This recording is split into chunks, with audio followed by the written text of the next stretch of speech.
And I am making this video for my e-portfolio for my BA18 class, and the objective of the assignment is to use our book and look through the table of contents and find two things that are familiar or that I know about and talk about them, and find two things that I don't know much about and just mention them. So one thing that while looking through the table of contents, found that I do know a little bit about is the Fair Employment Practices laws. I am employed, so I know many of the laws that we have to follow in order to fairly employ in the United States, and specifically in California. Like the Equal Pay Act, equal pay for equal work. I know that because of my job, I know that if you work over a certain set of hours, I think like 5.5 hours, you legally have to have a 30-minute break, unpaid, and you're supposed to have, I think, two paid 10-minute breaks. And I know that in California, if you work over 8 hours a day, that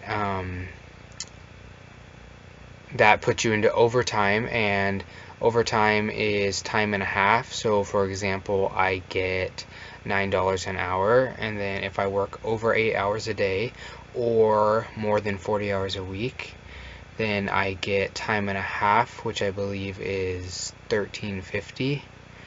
So that's I've actually worked some overtime hours. And then another thing that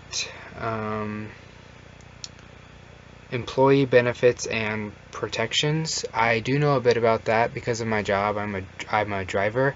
Like, say if I were to get into a car accident, there's laws and things that would help me out or protect me in those instances. And then some things that I really don't know much about that I would like to learn in this course. Extraterritoriality, international application of U.S. laws. I pretty much know nothing about that, so I'm looking forward to that. It talks about antitrust law, the Foreign Corrupt Practices Act, and employment, I guess, in other countries of U.S. laws applied. Interested to learn about that. And then something else I would be interested in learning about is the contract writings and interpretations, basically contract law, because throughout life I'm sure I'm going to experience many contracts, so I'd like to know like what I'm signing, what's the laws behind it, and just general things like that. So